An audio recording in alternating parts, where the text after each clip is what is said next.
Hi, Brendan. Good afternoon.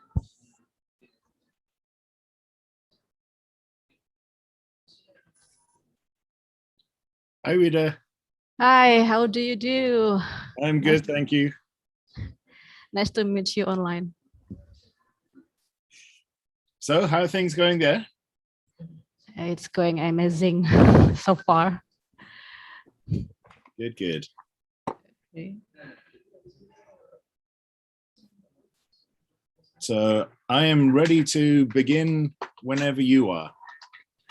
Yeah, actually, we're going to open this session with opening remarks from Okay. our Vice Dean for Academic Affairs. So we are waiting him now. Okay. And I guess the moderator, Mr. Didit. Okay, he's not here yet.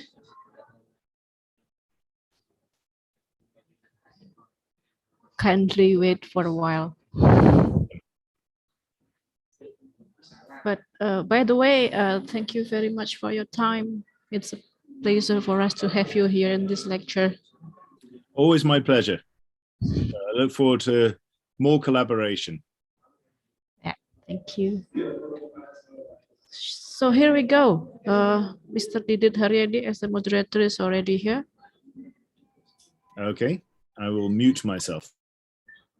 It's okay. We can just have a talk for a while, then we begin the session. So, I've shortened the notes that go along with the presentation, so I should fit within an hour now. Yeah, an hour, but actually we are flexible on that matter. Okay. So. Sure. I realized that the stuff I was cutting did actually fit very well into the sort of resolution of the problems that I'm identifying today. So for the next installment for the workshop, I think it'll work quite well. Yeah, but I need to discuss with my colleague regarding the date of the workshop later on. Okay. I will inform you. All right.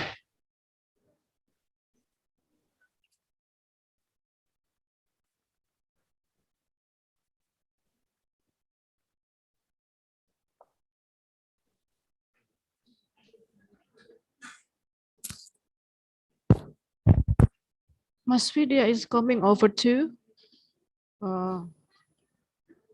shortly.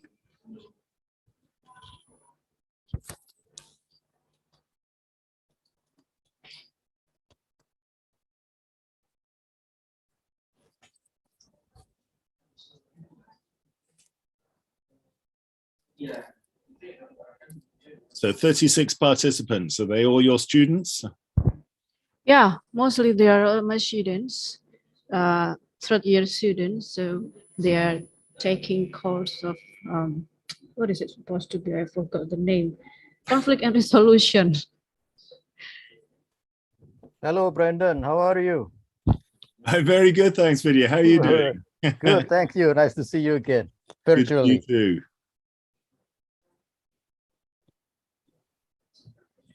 Oh, so that's your lovely office there.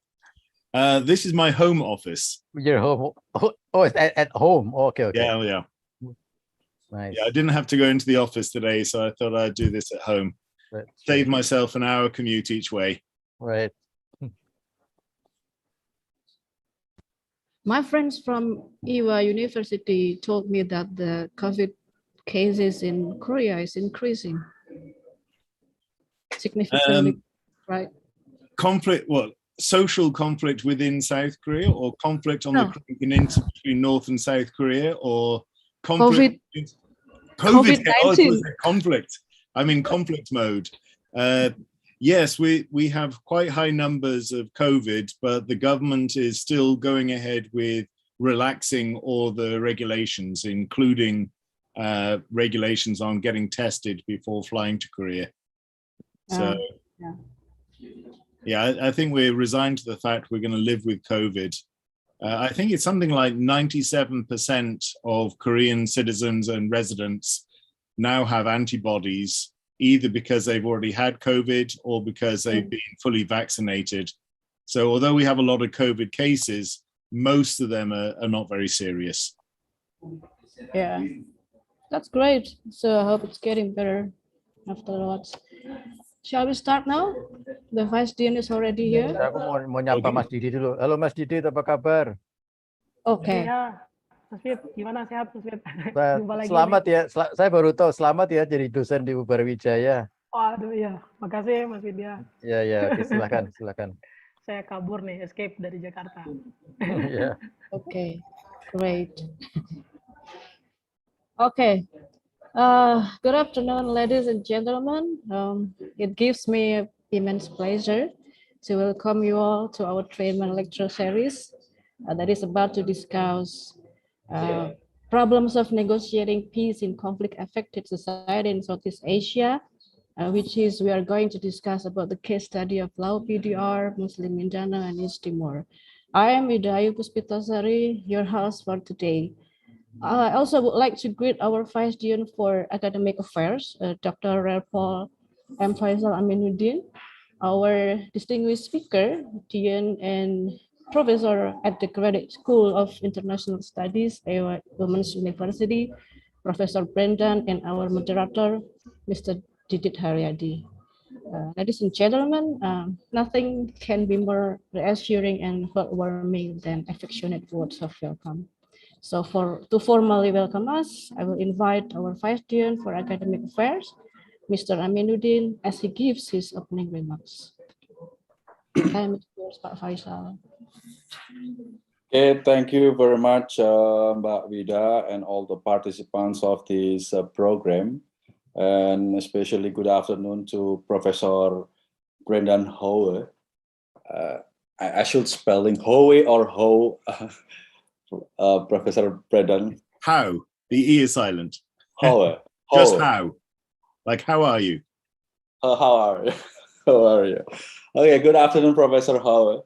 From GSIS, Ohio Women University, South Korea. Thank you for being willing to share with us here. And first and foremost, I would like to express my heartfelt gratitude to Professor Owe, who has taught many of our students and academics as part of 3-in-1 visiting program in the Department of Sociology at the University of Brawijaya, or UB. We just we have previous for acronym of University of Brawijaya is Unibrow, but if spelling in English is quite terrible because looks like Anbra. So we changed the acronym just UB, Universitas Brawijaya. And you will be able to deliver a lecture on the topic about problems of negotiating peace in conflict-affected societies in Southeast Asia, and maybe in other topics in the coming days. To summarize, this region has a number of unresolved domestic issues or conflicts. For example, like conflict in Patani in southern Thailand, and spreading to Papua in Indonesia. Aceh, we already solved with the higher degree of self-autonomy there.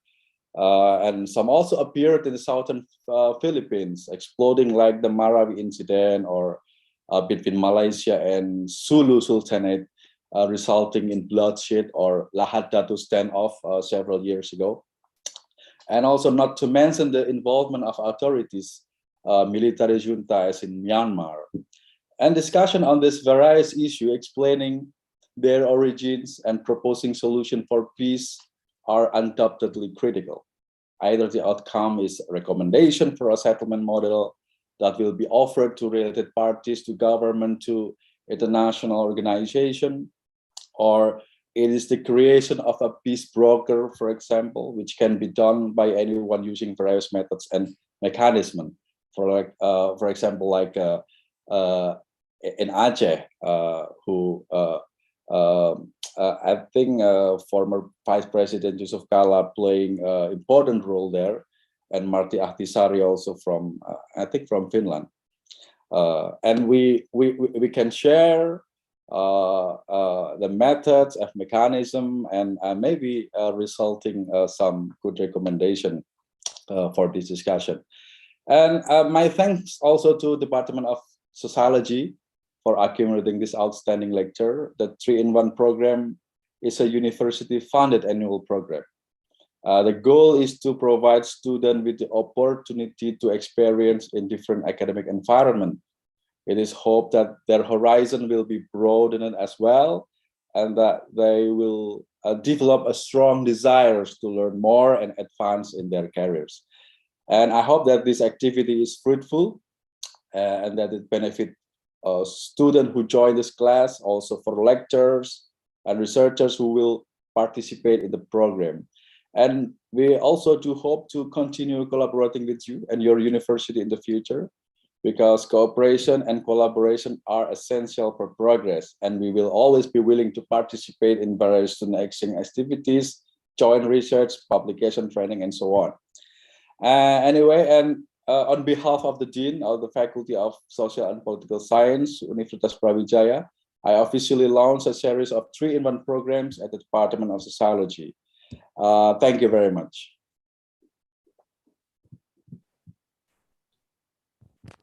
Excellent. Thank you very much for your speech, Mr. Dian. Now, allow me to introduce you all to our moderator, Mr. Didit Haryadi. He is currently positioned as lecturer at the Department of Sociology, Universitas Brawijaya. He will lead this session for the following 2 hours. So, Mr. Didit, without any further ado, time is on your side. Thank you, Mbak Wida, for the time. First of all, I would like to greetings from Indonesia to Professor Blender from Malang. I would like to say welcome to the guests and students who are joining this 3-in-1 lecture series. This is conducted by Department of Sociology, Universitas Brawijaya, and I am Didit Haryadi, will become a moderator on this program. First of all, I would like to welcome also once again to Professor Brendan Mark Howe. Thank you for your time for this program. And it is a very an honor for us to having you on this lecture series. Okay, I would like to just please allow me to introduce briefly about Professor Brendan. Brendan Mark Howe is full name. He is a Dean and Professor of Graduate School of International Studies, Euha Women's University, Seoul, South Korea. He's also a President Asian Political and International Studies Association. He graduated BA and MA in Modern History from Oxford University in 1990, and also completed MA in International Conflict Analysis from University of Kent at Canterbury, with a thesis entitled Geopolitics and Nazi Foreign Policy in 1994, and also completed a PhD program in 2004 in Political Science from University of Dublin, Trinity College, with the thesis titled Comparative Military Interventions, the Questions of Legitimacy. I get personally his curriculum vitae is a huge numbers of publication, but I just briefly the newest one selected books chapters from Professor Brendan Mark Howe, the latest one in this year and 2022, Human Security, North Korean Refugees, Conduit of ASEAN States and South Korean Sanctuary, published by Routledge, London. And also the second one is South Korea and the World Health Organization during the COVID-19 crisis. It published by Amsterdam University Press. Today, Professor Brendan Mark Howe will deliver a lecture entitled Problems of Negotiating Peace in Conflict-Affected Societies in Southeast Asia. We have actually a long time for discussion, 2 hours, but you have maybe 1 hour for presentation, and we will shifting to the Q&A session. Please, Professor Brendan Mark Howe, time is yours. Thank you very much for those kind words and that wonderful introduction. I'd actually like to respond to a few of the comments that have already been made. That first of all, I thoroughly welcome further institutional cooperation and further cooperation with the faculty and students of your institution. And I would point you in the direction of the Asian Political and International Studies Association Facebook page. So do friend APISA on Facebook, and then you'll get announcements about conferences, research collaboration, publications, and so on. The next APISA Congress is going to be in Chiang Mai in Thailand in December, and you're all welcome to submit proposals to come and join us in Chiang Mai. The level of my institution, we're also focused very much on interdisciplinary approaches. We have 4 majors in the Graduate School of International Studies, Division of International Studies, and that's international relations, development cooperation, international business, and international trade. And we all work very closely together on related issues, but especially with regard to peace building and sustainable development.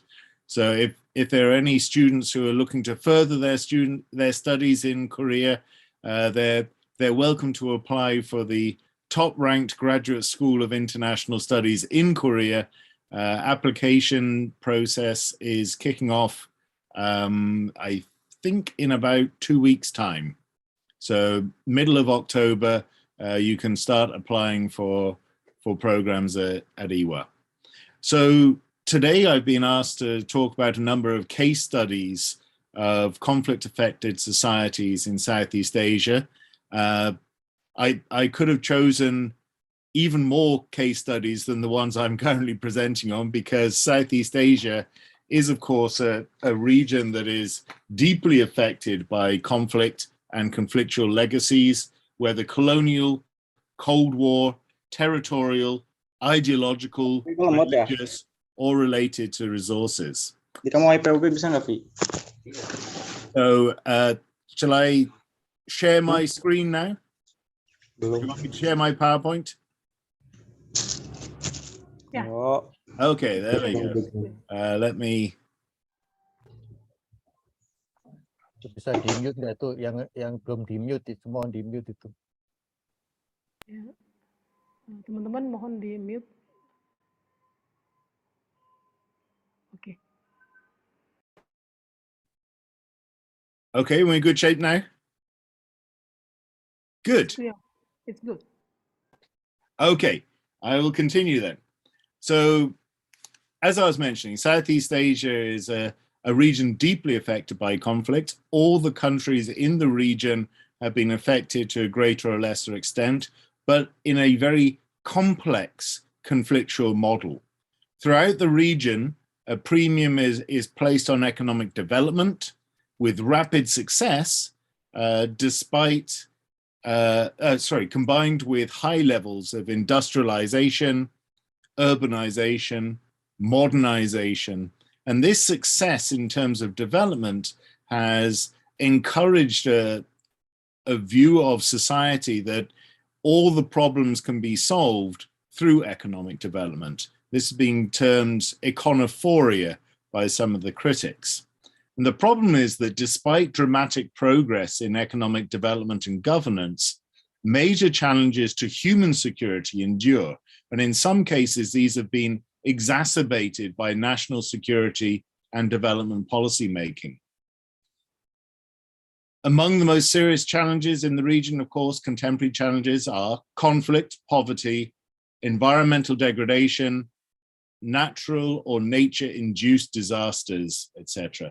Each of these threatens human security individually, but through interaction with each other, they can also serve as insecurity multipliers. So this lecture further deconstructs the negative and counterproductive impact of state-centric security and development foci, while also broadening the analysis of human security contributions to include conflict drivers from the arena of human development. In other words, I'm looking to broaden our understanding of conflict, looking at the spillover between non-traditional and traditional security perspectives, as well as looking at different levels of actor, agent, and referent object. So expanding along both the x-axis and y-axis of security. Distributive injustices can not only undermine the human security of the most vulnerable, but also that of regime, national, or international security. So we have to take a much closer look at the complexities of the relationships between development and security when we're looking at comprehensive and sustainable peace building.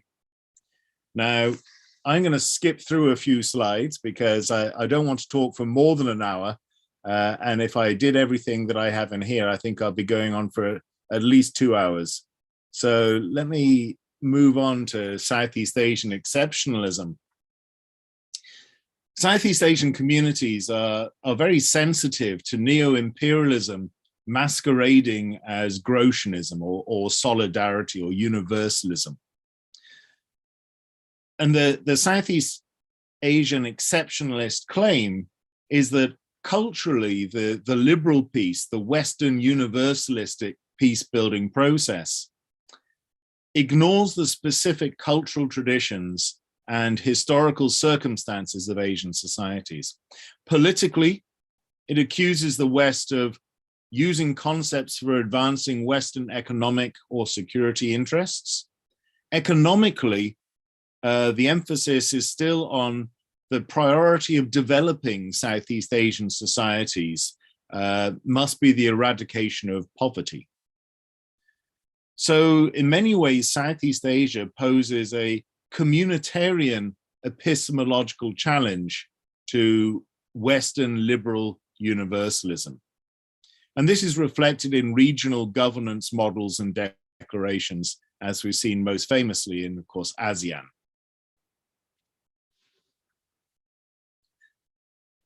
So I want to look at an important element of peace building that's found throughout the region, and that's post-conflict peace building. Although a successful conflict resolution may bring about the conclusion of an armed conflict, this is by no means the end of the peace process. I have a couple of chats there. Is that for me? Nope. Okay, I'll keep going then. So post-bellum threats or after-war threats to life and well-being include the breakdown of law and order, the spread of disease due to refugee camp overcrowding, poor nutrition, infrastructure collapse, scarcity of medical supplies, although ironically often a proliferation of illicit drugs, continued criminal attacks on civilian populations, unemployment, displacement, homelessness, disrupted economic activity and stagflation.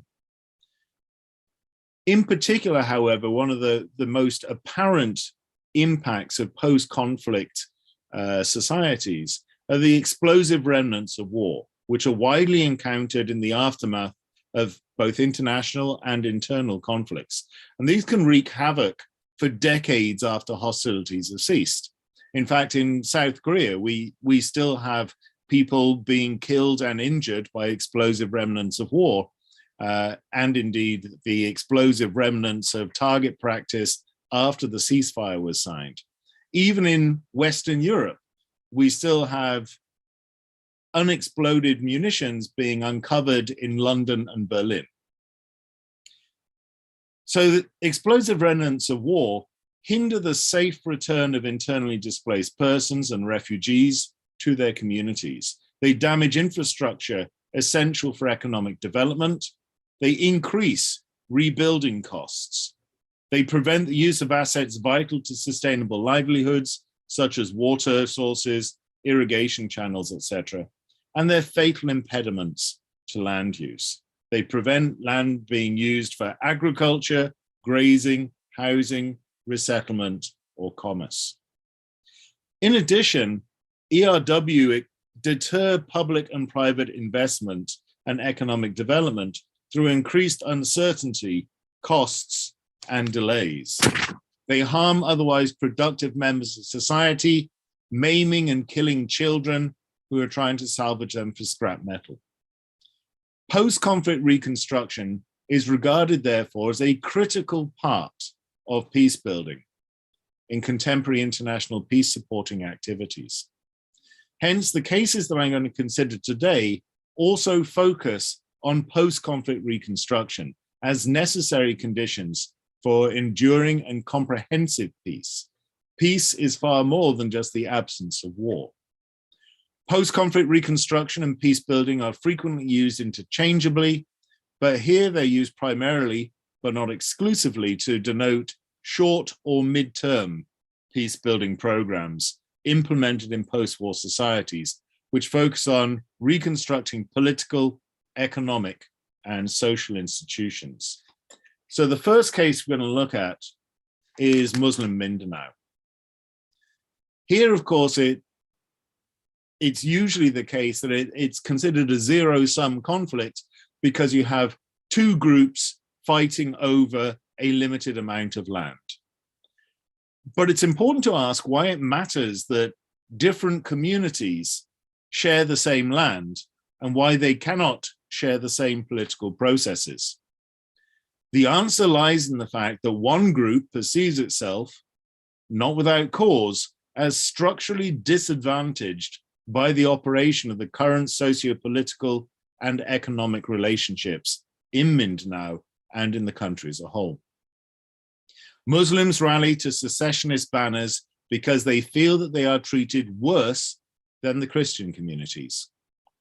That not only are they relatively disadvantaged, but also that the Christian-dominated government in Manila has done little to ease well-being discrepancies and historically has done much to worsen them. And that promises to them have been repeatedly broken. So there's a lack of trust in this relationship.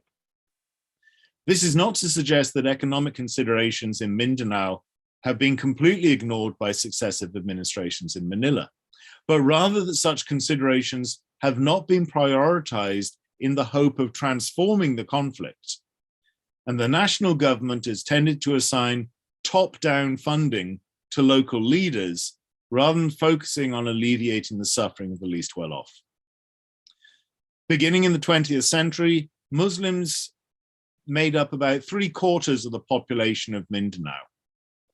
By the late 1960s, as a result of immigration from more densely populated Christian islands, they accounted for only 1/4 of the population. Therefore, any attempt at a democratic solution in Mindanao could only be perceived as the tyranny of the majority over those who now form a minority in their own ancestral lands. Muslims further resented the physical loss of their lands through appropriations. This sees the beginning of Muslim Mindanao resentment and resistance and the relative impoverishment of the region, that it lies in the colonial era policies of land registration and confiscation, combined with large-scale resettlement of Christians, and the allocation of land for rubber, banana, pineapple, and logging to serve the demands of transnational corporations. As most of the Muslim population made a living from agriculture, loss of land meant a major loss of income, combined with increased fishing competition and the limitation of Sulu's barter trade with North Borneo, which was redefined by the government as smuggling. There are increased incidents of poverty, which was already the highest in the country. So Mindanao consistently ranks as the poorest of the three major island groups, with almost 50% below the poverty line, or twice the national average. All 5 regions rank in the 10 poorest regions in the country as a whole, with 14 of the 20 poorest provinces. Areas where Muslims are in the majority do particularly badly within this island group. Mindanao as a whole, and Muslim Mindanao in particular, amount to a unique geopolynomic concentration of poverty, geographic proximity, discontent, and insecurity. Structural dependence at the national level sees a local version of what has been described by Immanuel Wallerstein as world system theory, that you have a dominant core exploiting a periphery, wherein that periphery is focused primarily on the production of commodities. And we've seen this in the Philippine government policies towards Mindanao. Infrastructure construction is concentrated on fulfilling the needs of those entities involved in extracting this wealth, rather than development needs of the local communities themselves. This, of course, spills over to insecurity and hence conflict in this region of the Philippines. Insecurity itself is leading to underdevelopment in Mindanao. Direct financial costs of the conflict have been relatively low, but they have also been borne most heavily by Muslims. Indirect economic costs have been much more severe. The most important of these, as I previously mentioned, is investment deflection. The people don't want to invest in a conflict-affected area. Muslim areas in Mindanao have been neglected by the national government relative to other provinces in terms of budgetary allocation and have posted lower than national average economic growth. In other words, it's getting worse. The impact of conflict on development in Mindanao is such that even if you control for geographic variables, climate, topography, and so on, and access to infrastructure variables, road densities, ports, etc. On average, Muslim Mindanao poverty incidence is 32 percentage points higher than it is in the rest of the country. Poverty can just as likely cause conflict as result from it, particularly when it reinforces social inequities, and this certainly seems to be the case in Mindanao. Indeed, the mutually reinforcing vicious cycle in the Muslim regions of Mindanao reflect this relationship between underdevelopment, poverty, and insecurity. Underdevelopment combined with human insecurity in multiple spheres and perceived lack of consideration by their plight by the government of the Philippines has fueled rebellion in Muslim Mindanao. Even when there is some progress, this can often be seen as deceptive because the starting base is so low that development figures appear artificially inflated. Significant development needs to occur for a prolonged period of time before the gap with other parts of the Philippines can be closed. Moreover, the anticipation of development can raise expectancy above a level that can be reasonably hoped to be achieved. Disappointment naturally ensues, and this contributes to the expectancy gap where people are discontent with the pace of progress. Poverty fuels conflict by magnifying the sense of marginalization and exclusion. Conflict in turn aggravates poverty through effects on people, institutions, and the economy. This problem is, of course, not unique to Philippine national policy making. But I think the Muslim Mindanao does form a paradigmatic example of where state-centric foci have actually increased insecurity and conflict in a region.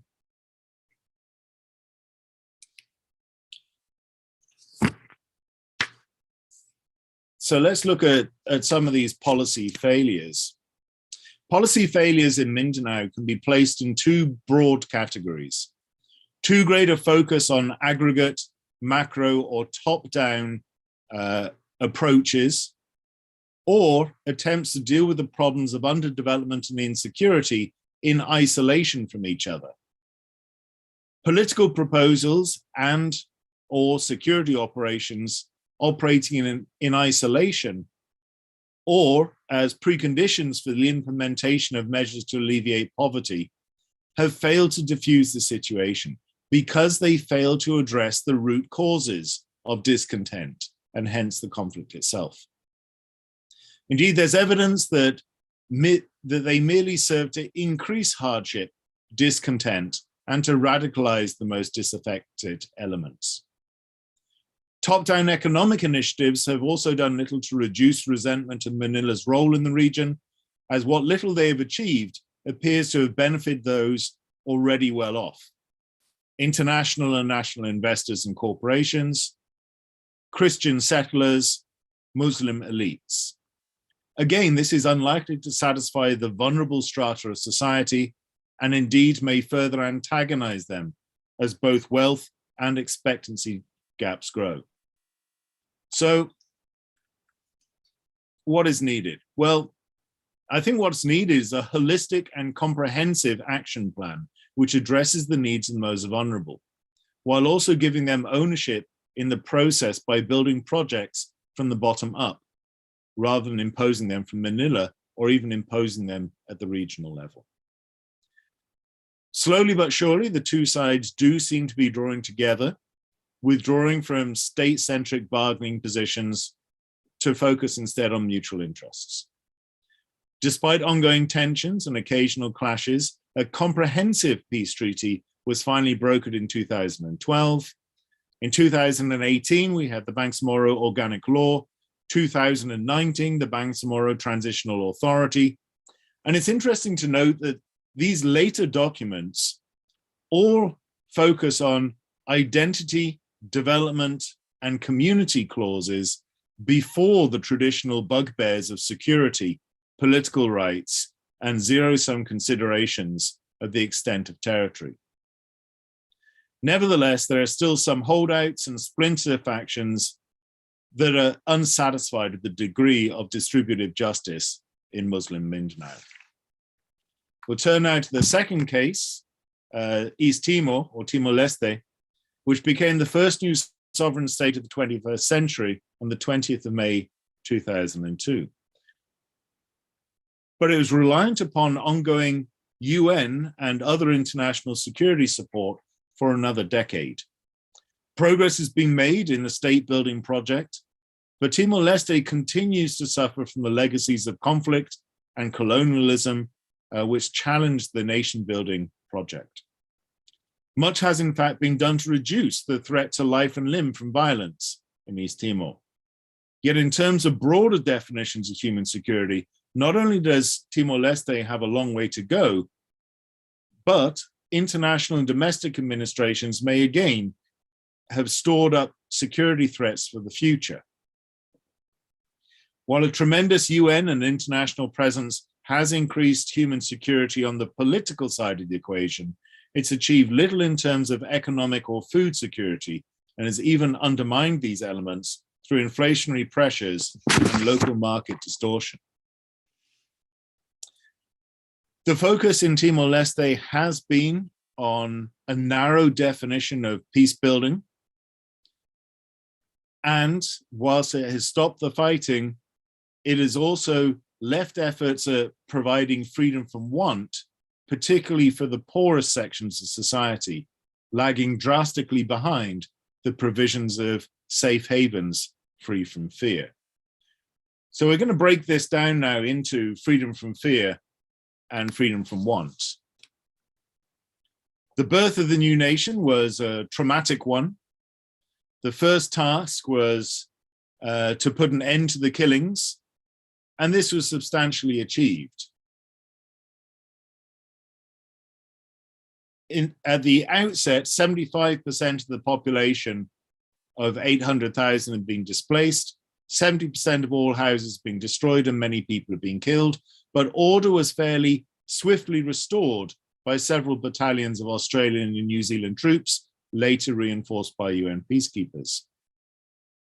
Whilst there was an ongoing conflict with a failed military coup in 2006, significant outbreaks of violence in 2007, an assassination attempt in 2008, and another failed coup, nevertheless, By 2012, the year in which the country celebrated its 10th anniversary of new-founded independence, Timor-Leste was able to hold 3 sets of free and fair elections, as a result of which East Timor has been described as a benchmark for UN peacekeeping and state-building efforts. Nevertheless, there are still discrepancies between groups in East Timor. Political transition towards exclusionary or authoritarian politics in Timor-Leste is a very real concern, especially when you see the perceived heavy-handedness of indigenous security forces. There are demographic challenges due to a population growth which is the fastest in Asia and among the fastest in the world. There's a distorted demographic curve due to a large young generation with an average age of only just over 17 years, but these youth suffer from underemployment or unemployment. They've become heavily involved in so-called martial art groups, some which have taken on the characteristics of violent armed gangs. These groups have exacerbated and inflamed each crisis since independence. So Timor-Leste has a shockingly high unemployment rate, especially among the youth, which could be as high as 70% if we include underemployment. So you have to return to the notion of spillover between underdevelopment and insecurity, and between human and national security considerations. What has the independent government been doing in terms of tackling this crisis, this economic crisis? Well, the World Bank has pointed out that the economic development of Timor-Leste is nothing short of remarkable. Timor-Leste now ranks as a lower middle income country with a high rate of economic growth. So great, we're doing well, even in freedom from want. But there are a number of caveats to go along with this remarkable success. First, we're talking about starting from a very low base, and that this development was on the back of a tremendous influx of aid, international investment, and petrodollars from its oil fund.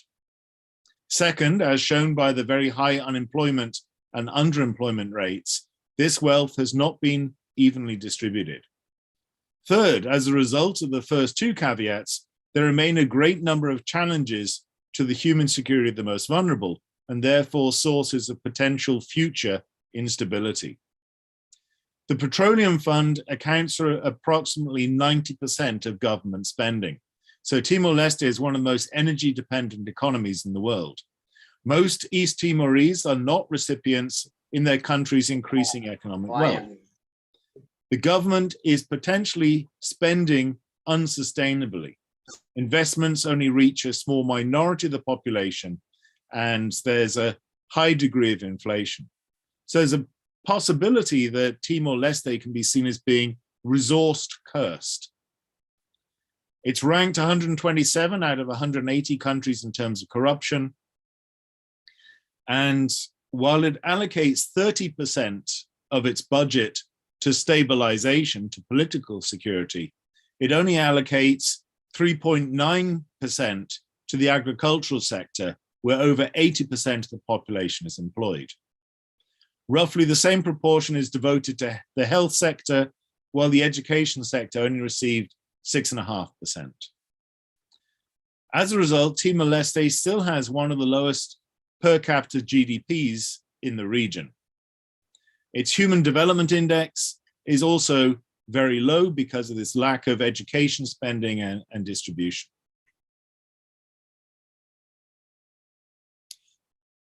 The unequal distribution is particularly pronounced when we consider the impact on rural areas and women. Maternal mortality rate, despite dramatic improvement, remains one of the highest in the world, with 42% of all deaths of women aged 15 to 49 related to pregnancy. Following independence, while the physical security of men has improved, the distribution of human security advancement has left women behind. Domestic violence is a normal occurrence for many Timorese women and is often viewed as a private or family matter. Domestic violence accounts for around 50% of all crimes in Timor-Leste, with nearly a third of all women having experienced some form of violence or assault, and this rises to 1 in 2 in the capital. Conflict delayed women's advancement in Timor-Leste, but it's also compounded by the androcentric, patriarchal, overwhelmingly Catholic and conservative traditional society. We also see poverty, unemployment, gangs and martial art clubs further endangering women, and the disappearances of women for trafficking is on the rise.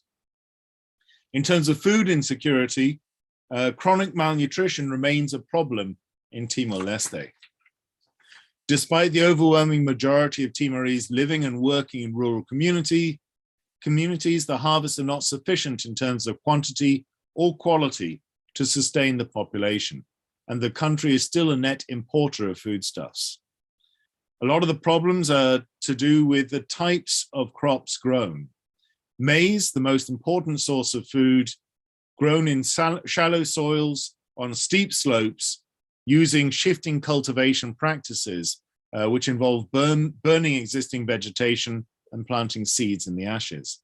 In mountainous areas, land available is restricted because of coffee plantations, so there's not enough land to allow for sufficient periods of fallow for ecologically sustainable forms of production.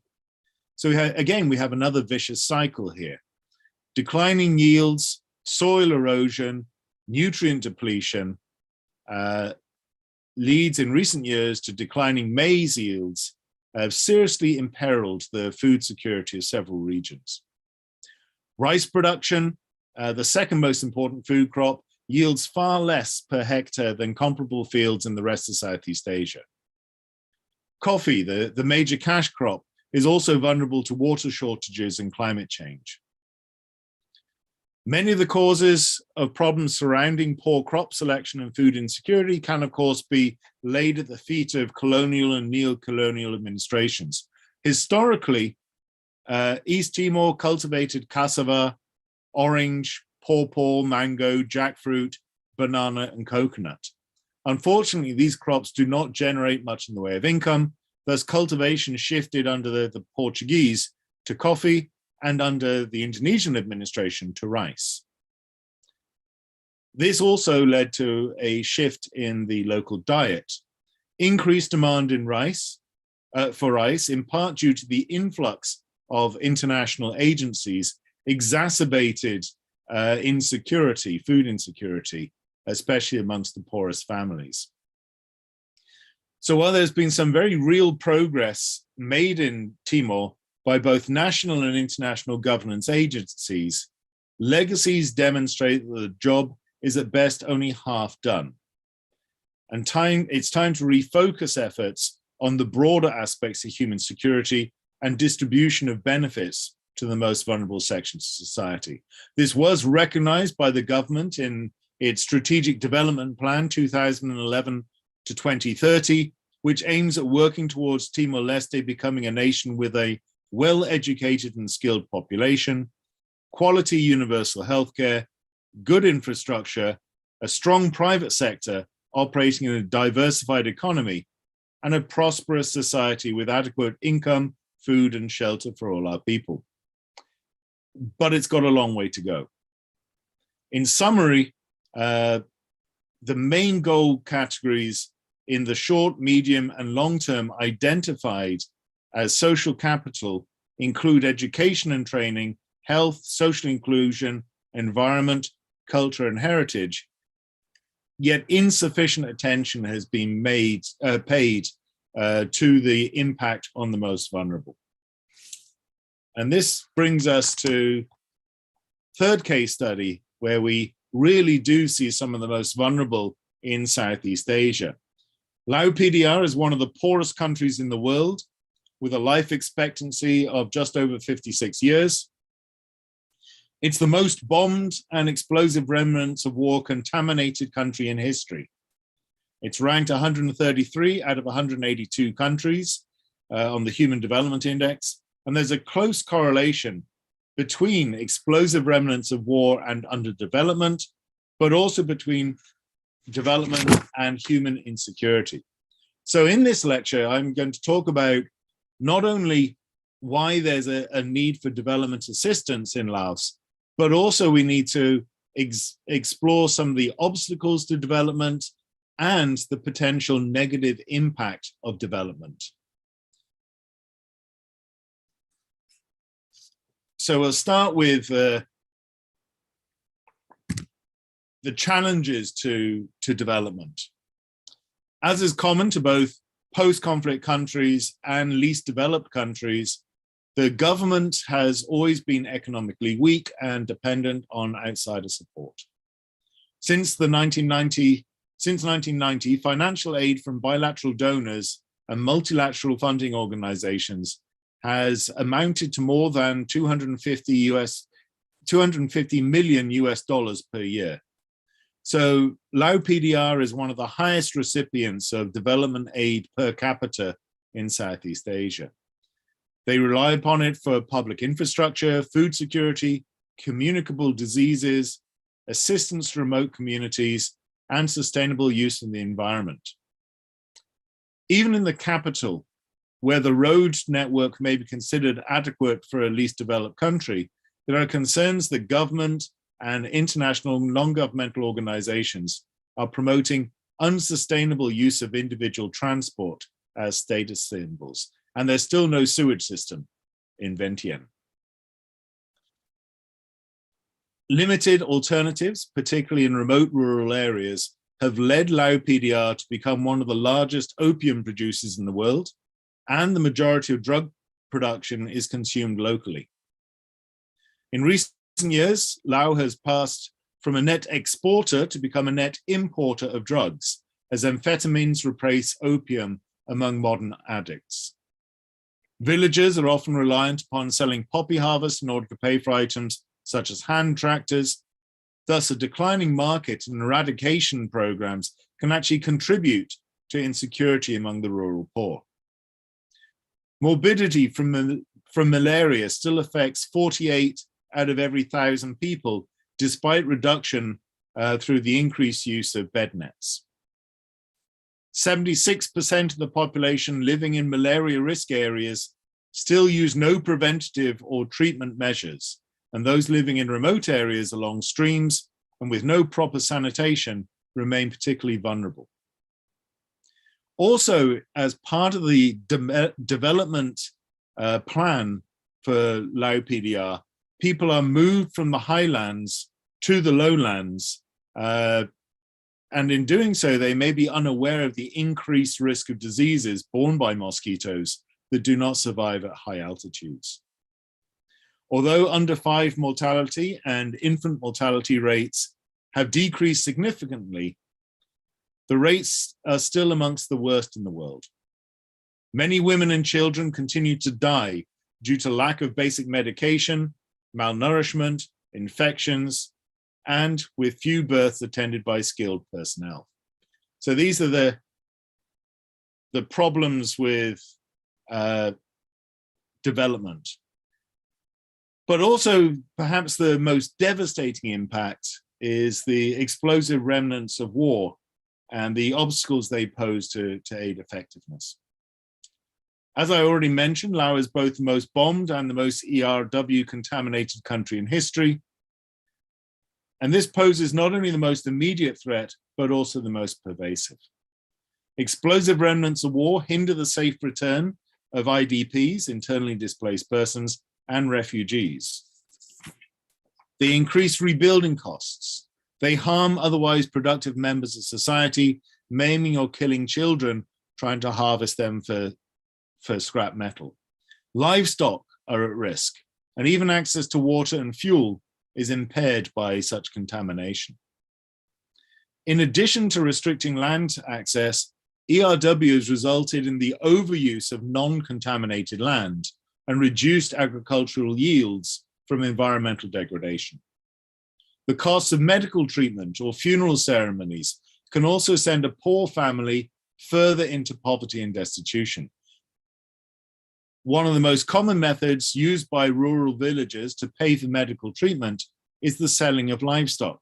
Yet this practice also often leads to labor shortages and the removal of family assets that have been used to cope with financial hardship. So they serve as a poverty multiplier. So for every individual that is injured or killed by explosive remnants of war, this has a knock-on poverty multiplier effect on their wider families and communities. There is in fact a very strong correlation between the prevalence of poverty and explosive remnants of war contamination in Laos. Just simply looking at these two maps, the bombing data and the incidence of poverty, you can see there's a fairly dramatic correlation between the two. And this leads us on to geography, the second impediment. Laos' status as a landlocked state has in recent years become the focus of an ongoing development policy that argues the country could become land-linked or a crossroads for trade between neighboring countries. But becoming a crossroads for trade may also result in increases in HIV/AIDS, drug trafficking, destruction of the environment, etc. Road networks are limited, poorly constructed, and local roads account for 70% of the total network. Just 4% of roads are paved, and some 40% of the population still live more than 6 kilometers from the nearest road. Food security remains a serious concern. As many as 2/3 of rural households are at risk of facing food shortages should certain livelihood shocks occur. Although often viewed as a subsistence farming society, 80% of Lao households have no rice fields, and many farmers can only cover a small proportion of their food requirements from their own production. Inequalities experienced by many ethnic minorities may be the result of geographic isolation as much as they are discrimination. Similar discrepancies exist between urban and rural populations and upland and lowland populations. Indeed, one of the biggest challenges to development in Laos is accessing remote communities. Health centers have been built in and around remote areas. However, their numbers and levels of geographic penetration remain limited. There are inadequate numbers of trained staff and a lack of medicines, as well as delays imposed by long distances and poor infrastructure. And these discourage the use of those health facilities which are available. Despite Laos' slowly emerging economic growth, there remains a large unemployment rate, in particular among youth in urban centers. In rural areas, lack of opportunities, poor living conditions, and less available land has pushed people to leave, resulting in large-scale, unregulated migration to neighboring countries. This in turn has resulted in a potential increased threat of human trafficking because of lack of law enforcement as well as corruption. Laos, together with neighboring Thailand, Cambodia, and Myanmar, lies along the main human trafficking routes. HIV/AIDS prevalence remains low. However, due to Lao PDR's geographic position, expanding road networks and increasing migration, the threat of an increase in the disease is significant, as indeed has already been seen with the spread of COVID. But perhaps most shocking is the negative impact of development and international involvement in Laos, given that this is the main focus of the government policy for overcoming these hardships. Laos has clearly bought into the econophoria perspective with the overarching long-term goals of membership of the WTO and graduation from least developed country status. They've achieved both. But despite being consistently ranked amongst the biggest regional movers in terms of measurements of macroeconomic development, such as per capita GDP, there remain many challenges. And indeed, many of these challenges come from the international involvement in Laos' development experience. As one NGO commentator put it, the roads are like the straw in a glass, sipping natural resources and people. International investment and development projects are subject to abuse by external agents. Even development assistance from donors with perhaps better international credentials and reputations is not without its drawbacks and criticisms. The government has focused almost to the point of obsession on transitioning from being landlocked to land-linked, or a crossroads for trade. Lao PDR has forged partnerships with neighboring countries. These include 2 major railway projects linking the country horizontally from Thailand to Vietnam and vertically from China through Southeast Asia. Giant Consolidated, a Malaysian company, is in charge of constructing the 220-kilometer railway linking Laos' western border with Thailand to Vietnam in the east. Laos also negotiated to borrow $7.2 billion from China to fund the 430-kilometer railway stretching from the capital Vientiane, close to the border with Thailand, to Vietnam, and ultimately to southwestern China. China initially pulled out of this partnership after assessing that the project would be unprofitable, but in 2014 agreed once more to finance it. So China's ambassador to Laos noted that such a project may boost bilateral ties between the two countries, characterizing it as strategic and historic. The Lao government's National Development Plan has further focused on the implementation of large-scale public infrastructure projects at the macro level, often in partnership with neighboring countries. Projects have typically been in the form of either hydropower projects to generate electric power and revenue, or commercial exploitation of land to boost growth. Energy-hungry Thailand has invested heavily in the Lao hydroelectric industry and forms the major market for the export of surplus energy produced through dam construction. The government of Laos has also encouraged the development of rubber plantations in partnership with Vietnamese and Chinese interests. Further Chinese investment has come through the development of casinos and tourist infrastructure. And Vietnamese companies have partnered with the government in logging ventures. For Laos, this has resulted in competing investments, the Vietnamese connection and the Chinese connection.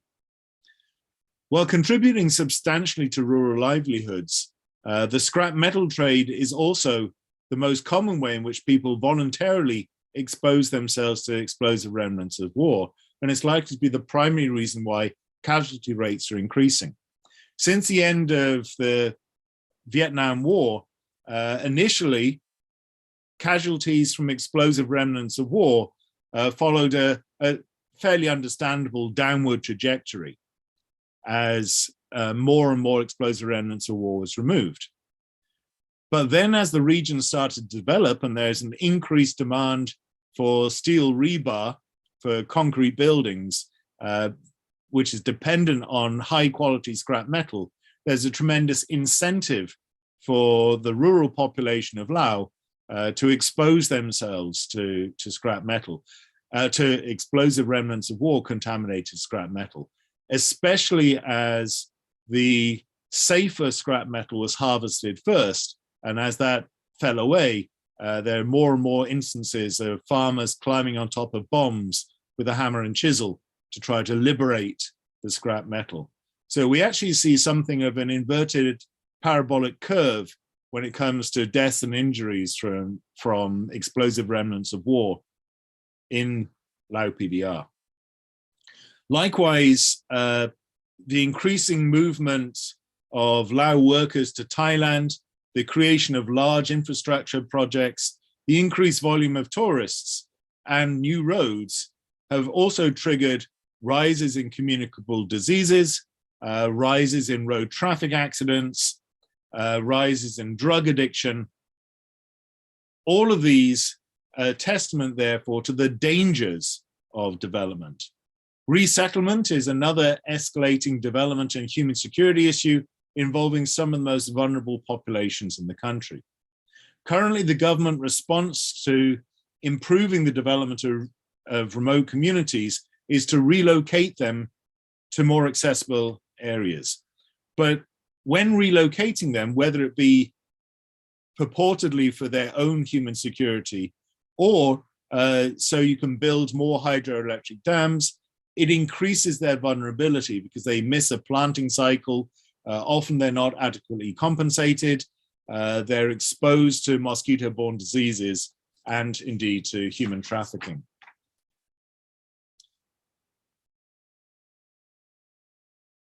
So the conclusion is that developmental challenges in Lao PDR are closely linked with insecurity. Despite rapid development and increased human security in other countries in the region, Lao remains a remarkably poor country, and in part this is due to the classic post-conflict double jeopardy, whereby underdevelopment undermines human security and insecurity threatens development. However, human security in Lao PDR is also threatened by the forces of development. For that reason, I think we need to strongly question this econophoric focus in Southeast Asia on dealing with the problems of post-conflict societies.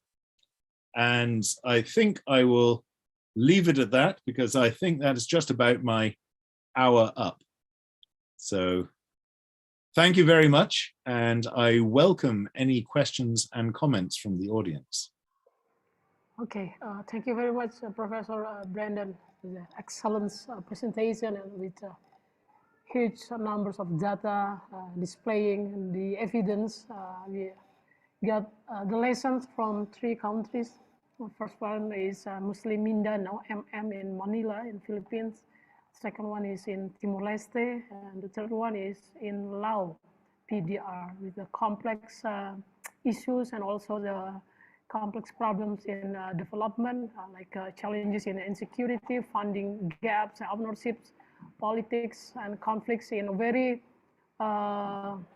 multi-dimensions in society. So I have, we have now for Q&A sessions. Maybe we can start for the first session, 2 questions or 2 to 3 questions for the participants. Please welcome to the participants who can raise your hand on the, or you can write on the chat box directly, please.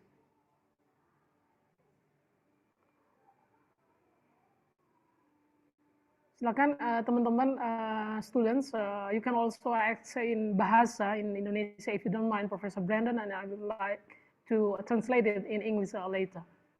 Silakan teman-teman mahasiswa atau peserta yang lain boleh dalam bahasa Indonesia juga, ataupun boleh menuliskan pertanyaannya pada kolom chat box.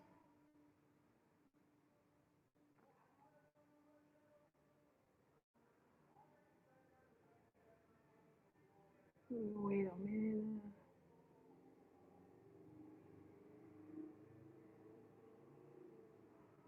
While waiting, Professor Brandon, if you don't mind, I would like to, I have a number of questions actually based on your presentation, like, is there any like a special model to overcome the problems in, like in Southeast Asia? We have huge numbers, let's say like frontiers issues in Kalimantan, and also in between Indonesia and Timor-Leste. Based on your research and your experience, is there any special models that we can practice to get a best policy how to overcome the social problems in Indonesia especially?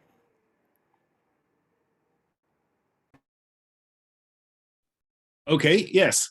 Actually, the second part of my my lecture that I skipped over at the end there deals with some of these issues, and I was planning on bringing them together in a future workshop. But basically, what I look at is hybridity between the liberal peace building model, liberal universalism, which is criticized as being top down and ignoring the local, and the local models of peace building, where local specialist knowledge is used, but sometimes needs external support. I also look at hybridity in terms of addressing the 3 pillars of the UN simultaneously. So looking at security, development, and human rights, but in particular, looking at the intersection of these 3, which I identify as human security perspectives, that the referent object by which we measure the success of peace building should be the most vulnerable individuals and groups. The third aspect of hybridity is hybridity as defined by the HDPN, the Humanitarian Development Peace Nexus. And some work has been done on the intersection between 2 out of 3 of these sides. So between humanitarian and development, between humanitarian and peace, between development and peace. But we've yet to see real concrete engagement with all 3 sides simultaneously. And I think the important thing is we do not see it as sequential, that we need a comprehensive approach. Finally, related to that, the Interagency Standing Committee of the UN has identified the need to focus on what they call, within the HDPN, focus on small p initiatives. So community resilience building, social capital. I would argue that we should focus on small p and small d and small h, that it's important to take local ownership beyond just the national ownership and look at the communities the most affected by insecurity, underdevelopment, and lack of empowerment. So these are the sorts of perspectives that I'm advocating, and I think we're starting to see a degree of incorporation of these in comprehensive peace building projects in this region. Mas Didit, can I ask a question? Yeah, yes, please, Mas Vidya. Yeah, thanks, Brendan, for this very nice presentation. I just want to refer from your 2 case studies from, I think from Mindanao and also from East Timor.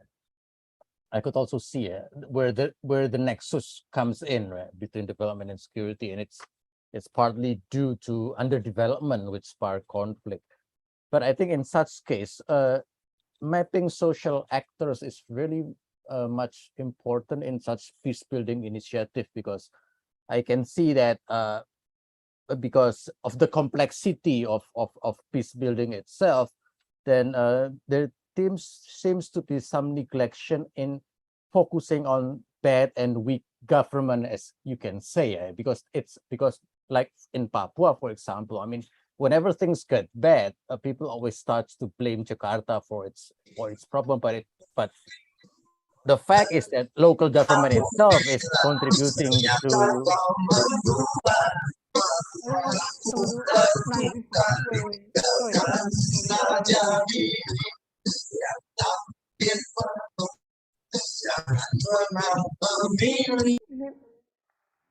I'm sorry.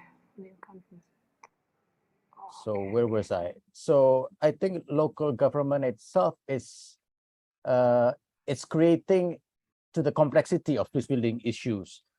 Not mentioning yet the position of rebel groups, like what we have found in Mindanao, for example. So in such case, where does actually bad or weak government and other actors such as the rebels group fit in within the framework of peace building? Because you mentioned just earlier answering to my question that it mainly only touch on vulnerable groups. I mean, but where does this local government element comes in, and also rebels group in the framework of peace building? Thank you, Brendan. Okay, thanks very much, Vidya. Yeah, that really interesting question there. Certainly, I encountered it. One of the main problems in Muslim Mindanao was that the national government thought that the way to localize the peace building was to just devolve all the funding and the governance to local elites. Now, I remember way back when we first met, you were talking about how this was actually quite successful in dealing with Aceh, but has not been successful in many other constituencies. When I'm talking about local as in subnational, I'm not necessarily talking about local government. I'm looking at community resilience building. And I think what we need to do is change our focus and understanding of what good governance is. And here I have some major issues with the liberal peace building perspective, where they say, oh, well, good governance is when you are open, transparent, have free and fair elections, and you open your economy, you have free trade, you have minimal government interference. Well, this is not a model that will promote local ownership, civil society enhancement, or indeed will promote much in the way of distributive justice in terms of reaching the most vulnerable.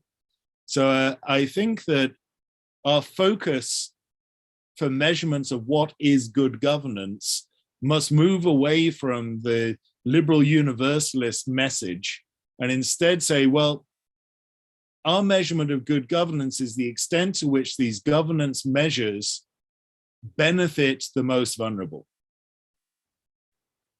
If they don't benefit the most vulnerable, or if they, even worse, they have a negative impact on the most vulnerable, then I don't care how free and fair the elections are. I don't care how open your economy is. I don't care how much you have an increase in GDP per capita. That's still bad governance. So we need to hold those who govern accountable to everybody, of course, but in particular to their treatment of the most vulnerable. So that's what I mean when I emphasize the localization of peace building. It's not necessarily just handing it over to local elites, because as you correctly identified, often they're as much of a problem, if not more so, than the national government. Yeah, just to respond to that. Yeah, I understand the complexity, but now it comes to, if you're trying to build local resilience, then of course budget is an issue. And of course, I mean, like in Papua, for example, I mean, there are restrictions everywhere. I mean, foreign NGOs are restricted to go there. So there's such a limitation of actors that could delve into the province. So like it or not, we should rely on local government, which is a bad government, unfortunately. So I think, I mean, because building local resilience will need a certain budget, and it probably comes from a state budget, and like it or not, we should channel it through the local government. So I think that's also a problem. I mean, okay, well, yeah, I agree that's also a problem. I can respond to this with reference to a couple of case studies, though. First of all, Lao PDR is one of the most restrictive societies in the world for NGOs operating. But there's one very prominent, well, actually two very prominent NGOs that do operate in Lao PDR, even though according to Lao law, they're not allowed to. And that's the Mine Clearance Group, MAG, and they cooperate with the Lao government. So the Lao government has ownership of the actual mine clearance process. And the other is an NGO called COPE, which looks at helping the victims of explosive remnants of war. And they are also able to operate as an international non-governmental organization by basically just saying, we're not an international non-governmental organization, we're a Lao organization, but all their funding comes internationally. So there are ways of dealing with it. Likewise, going the other direction, maybe if you look at Myanmar, during Cyclone Nargis and its aftermath in Myanmar, one of the main problems, one of the reasons why Cyclone Nargis was so devastating was that there was so little access for CSOs or NGOs. Indeed, when some CSOs tried to warn people to move to higher ground by putting up posters, they were arrested by the government. And international NGOs, like other international agencies, were prohibited from coming in to help with the response operation, the assistance operation. But so devastating was this that actually in the aftermath of Cyclone Nargis, there's a tremendous opening in terms of the number of NGOs that were allowed to operate in Myanmar, the degree to which they're allowed to operate. And this, of course, persisted until you have the next military coup. So it's certainly difficult, yes. Any bad government, whether it be national or local, is a problem. If the national government, however, wants to reduce resentment towards them amongst local people, especially if they are of a different ethnicity or religion, the best way to do that is actually to empower the local communities. And if the local government is an obstacle to that, then you need to reach out to local CSOs, which of course is what they have done in Mindanao, that they've, to a certain extent, they've sidelined the old political elites and military elites in Mindanao and reached out more to civil society to try have a more sustainable peace and governance setup. I don't know if it'll work. We'll see. It's still in the early stages. But I mean, another example, Nagaland in India, the Asia's second oldest conflict. The oldest is the conflict of Muslim Mindanao. The second oldest is Nagaland in India. Again, they had a breakthrough in the peace process in Nagaland by starting from in the latest agreement, starting from the human security perspectives of freedom from want and fear, but also the respect, the dignity of the other side. And I think this is an increasingly but much neglected area, the importance of respecting the dignity of the other side. And this is actually represented in the phrasing of the peace treaty in Nagaland and in the most recent treaty in Muslim Mindanao. So I think we're starting to get a change in government response to these challenges. Just one more question, Mas Didit. Very brief question, just to add on. I know, I mean, in the case of East Timor and also in the Mindanao, it's really full of human rights violation in such case. So where does the reconciliation aspect comes in this framework? Because some say that how could you just give me money? You killed my family. So where's the justice in the sense of human rights promotion in terms of trial, in terms of the violation in such case? Because development itself cannot resolve conflict if such human rights violation is not touched upon. Certainly, I mean, this is another aspect that is incredibly complicated. And in terms of retribution, coming to terms with the past, judicial solutions have traditionally been attempted, but as we saw with the winding up of the Khmer Rouge trials, where you only had 3 people convicted, that really they haven't proven to be that effective. I mean, of course, they had a huge boost with the end of World War II, where you had the war crimes tribunals, but in more recent terms, it certainly in post-colonial states where there are severe ethnic considerations, community-based considerations, what I think has been more effective than trials and financial compensation has actually been where you have peace and reconciliation tribunals, where you don't try to punish somebody, rather you try to uncover the truth and acknowledge the hurt on all sides. I think they've been significantly more effective. You're right that just developing doesn't get rid of the pain. Look at the fact that South Korea certainly has in no way forgiven Japan, nor is it likely to. But the emphasis, the Japanese will keep on pointing out, but we have a treaty agreeing that this issue is settled. In fact, there are 2 treaties agreeing this.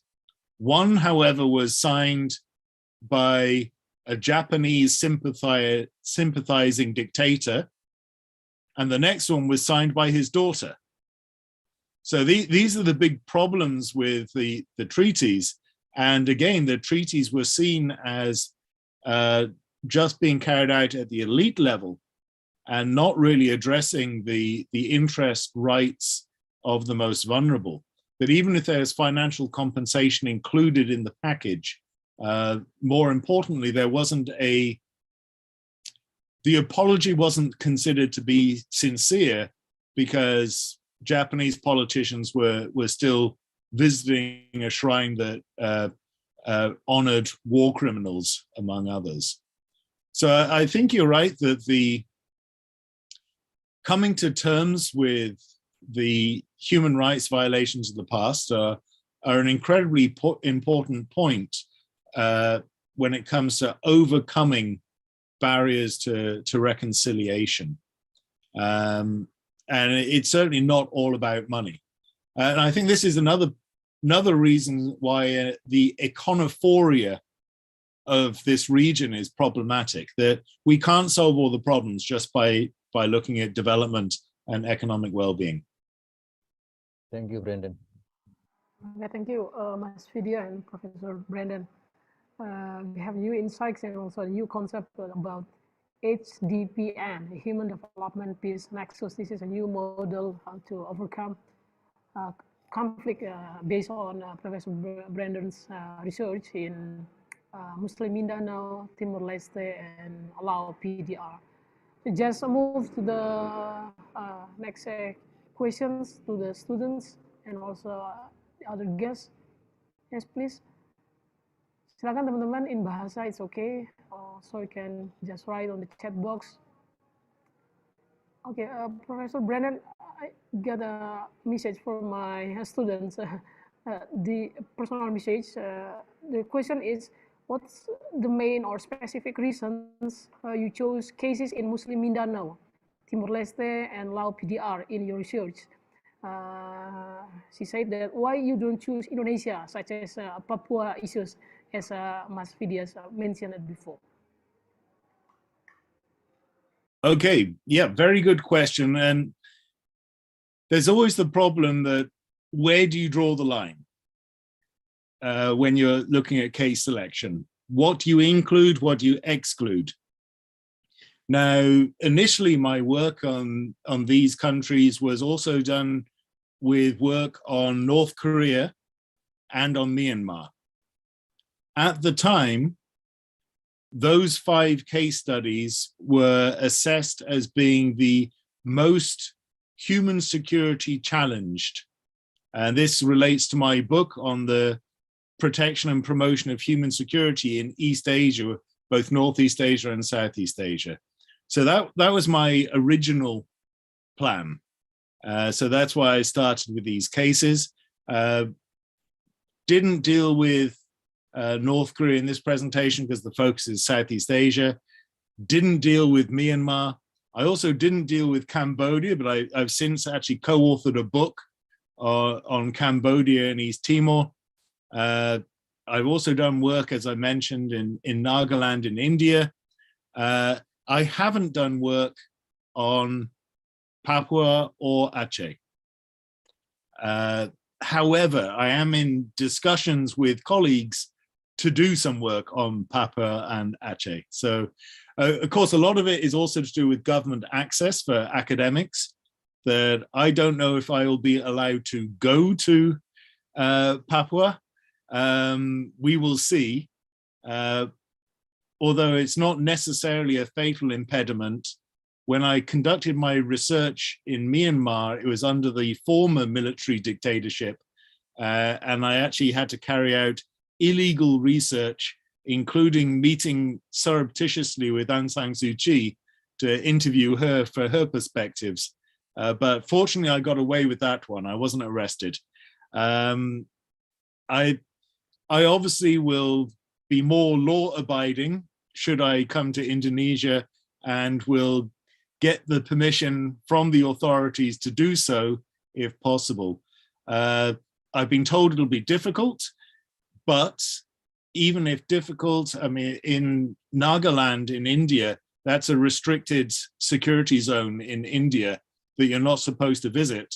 But I managed through connections to get invited there to run a peace building workshop with separatists, freedom fighters or guerrillas, as well as government officials.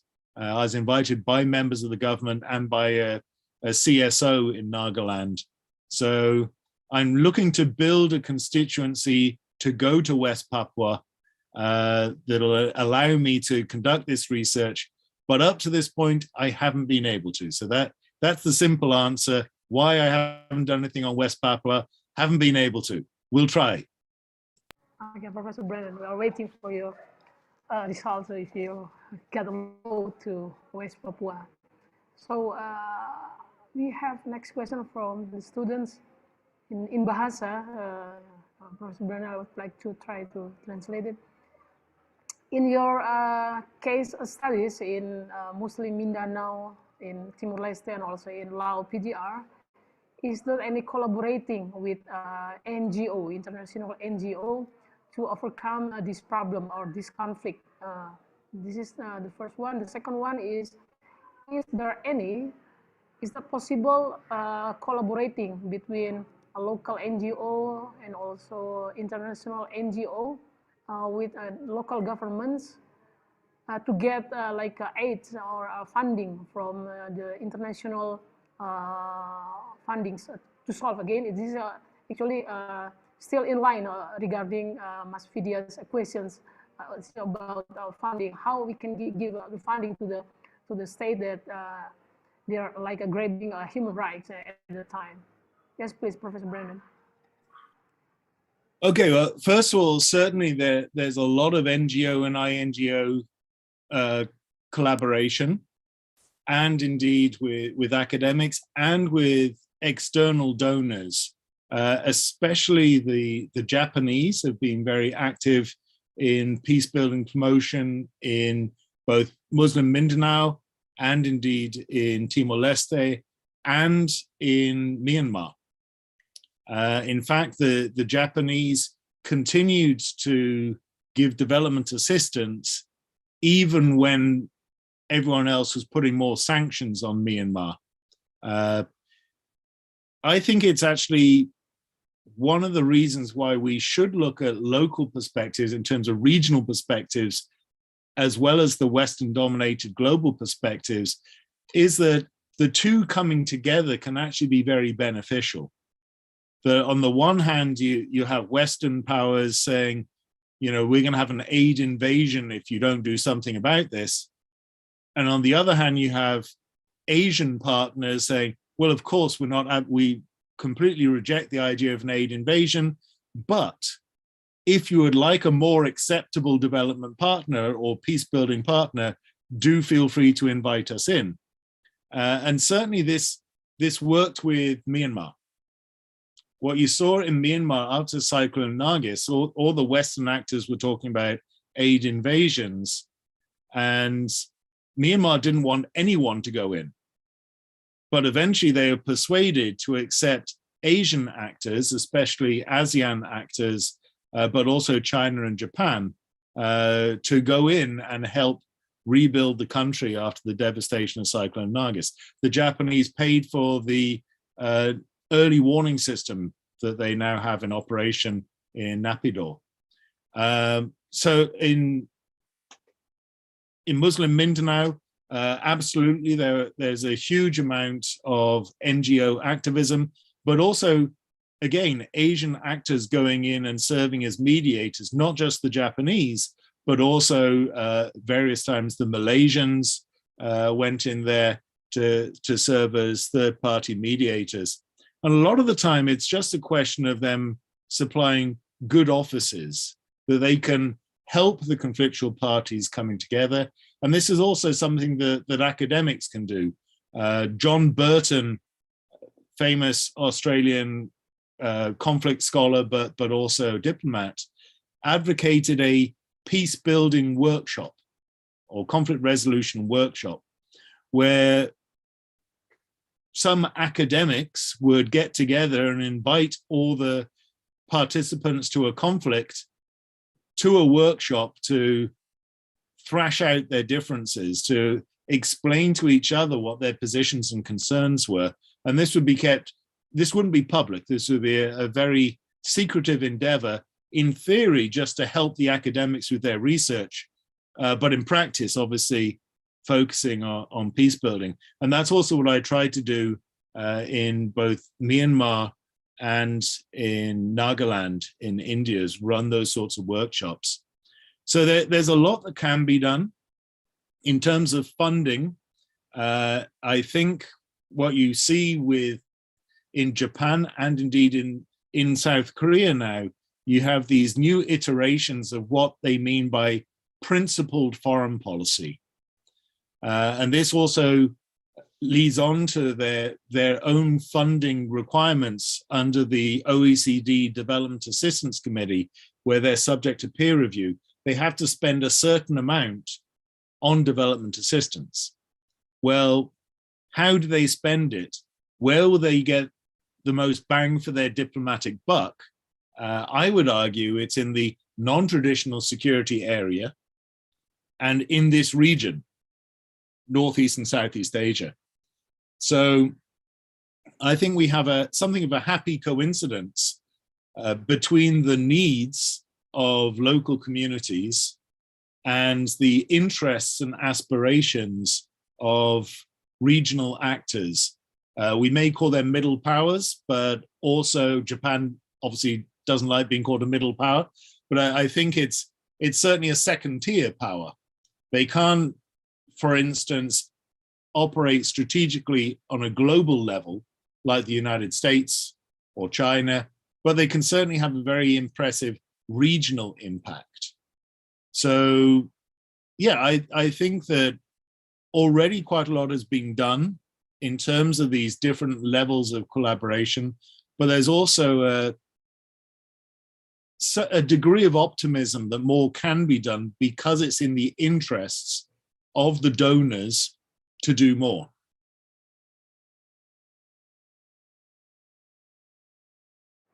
Thank you, Professor Brandon. Great response about collaborating in academic research.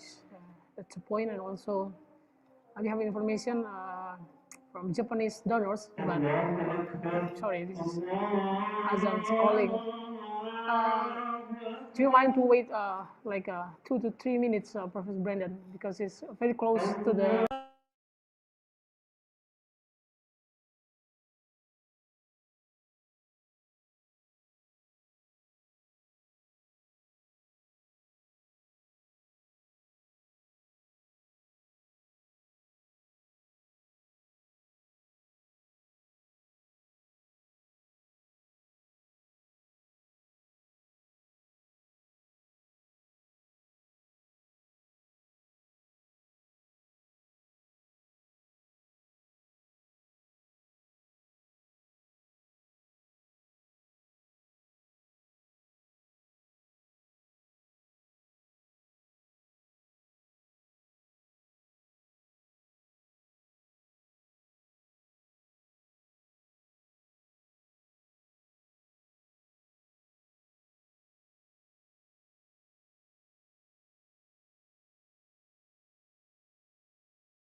Okay, thank you for waiting, guests and students.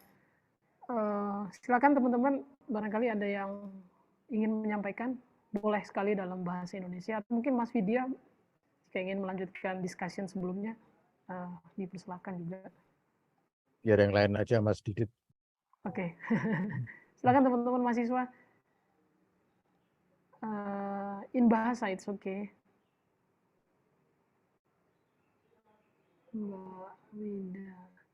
So I'm just wondering, Professor Brandon, yeah, when you did this research, this year or 2021? Ongoing research. Ongoing research, okay. My initial research focused on the protection and promotion of human security, and that was a 4-year research project that ran to about 2013, I guess. But since then, I've looked at a lot of disaster risk resilience, at regional cooperation in the promotion of non-traditional security,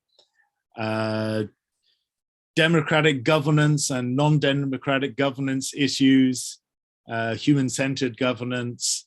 So it's an ongoing procedure, and I continue to publish mostly on this region, Northeast Asia and Southeast Asia, across the traditional and non-traditional security divide, but also the relationship between human security, between security and development and human rights. So yeah, ongoing, always doing more. Okay, great. Thank you, Professor Brandon.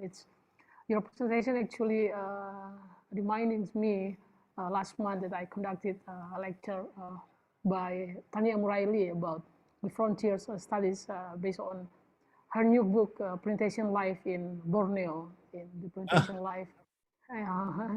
It's like I find some keywords like conflict and also local capitalism in plantation. Thank you once again, Professor Brandon. Silakan teman-teman, we have mungkin ada masih 20 menit begitu teman-teman sekalian peserta yang ada di sini. Halo Mbak Wida. Oke,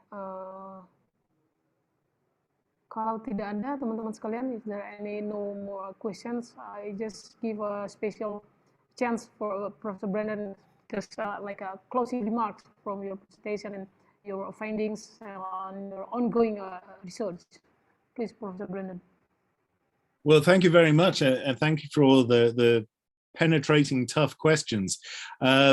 Actually, mentioning Malaysia reminds me of something I need to say about this, that even though these cases stemmed from my initial interest in the human security of the most vulnerable in this region, I've moved further away from even this element of state centricity and saying, well, actually there are vulnerable human beings and groups everywhere.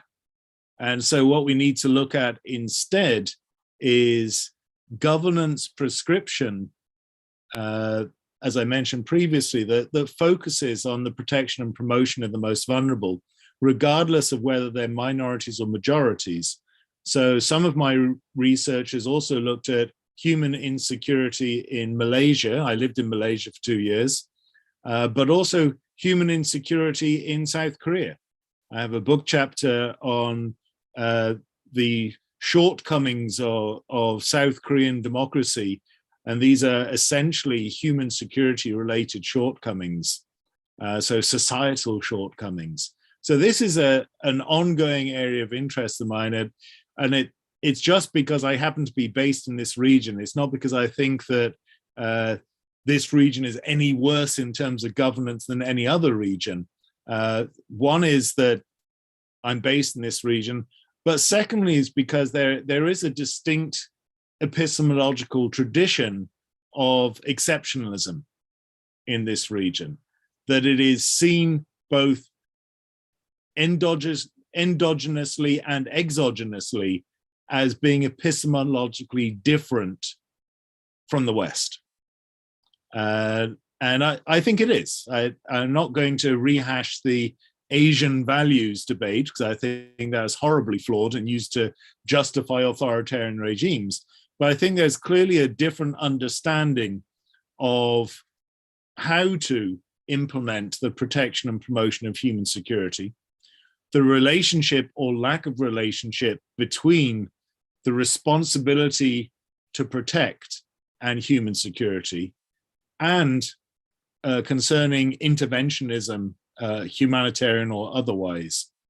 So I am fascinated by this region. I spent most of my professional life in this region.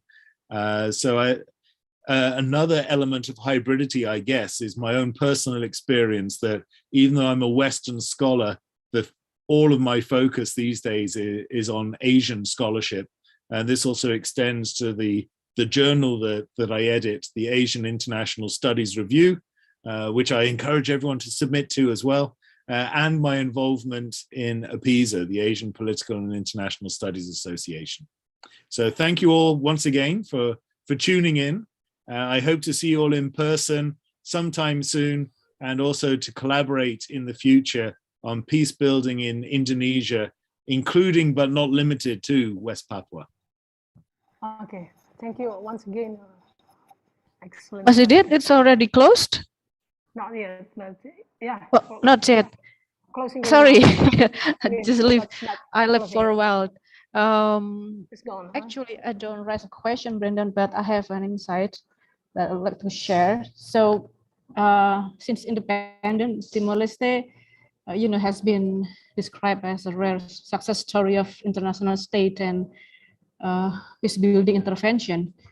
However, the policies implemented by the subsequent governments of Timor-Leste since the second half of the 2000s privileged investment in capital-intensive extractive industry that did not improve the living standard of local population, and revenues from resource exploitation were used to appease the politically aligned armed group.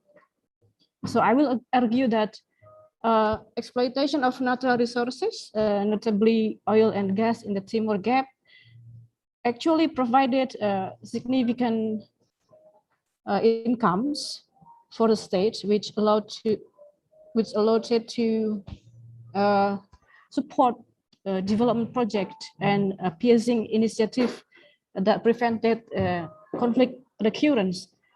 Nonetheless, well, such initiative prevented a conflict relapse among opposing parties and former resistant fighters. These policies did not address underlying conflict grievances. So in consideration of mismanagement of petroleum fund, when its resource are depleted, so I reckon that social tension might reemerge and lead to renewed conflict. Unfortunately. I completely agree with all of what you just stated. And if people are interested in a comparison of the two UN success stories, Cambodia and Timor-Leste, I do recommend the book that I co-authored, which deals with this in a lot more detail, thanks to my two co-authors who are experts in those two countries. So yeah, I couldn't agree more. It's kind of a false impression of success when the foundations are not based on conflict transformation or the transformation of conflictual relationships, but rather just papered over using revenues either from external agencies or from petroleum fund. So yeah, absolutely. It's certainly not comprehensive peace building. It's paper thin peace building. Yeah. Thank you. Okay, thank you, Mbak Wida and Professor Brandon. Once again, I'd like to thank you for your time and your presentation, and we wish your success on your ongoing research, and we are waiting for the results and also your publication, like an article or your next book chapter or personal books.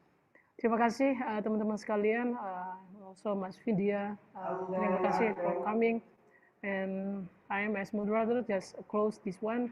We wish another collaboration in the future. I just shift to next to Mbak Vida. Silakan Mbak. Terima kasih. Terima kasih, Yeah, Profesor thank Brandon. you very much, Brendan and Mas Didit, for the excellent session here. On behalf of Department of Sociology, I would like to convey our heartfelt our heartfelt gratitude to have you here as a guest lecturer. We hope to see you again in the next lecture, and of course in the long run for the collaboration. Thank you very much. Have a great day. Thank you, everyone. Thank you, Mas Vidya. Thank you, Brendan. Thank you, Thank you, Wabida, Mas Mas Didit. Vidya, Prof. dan Mbak Vida.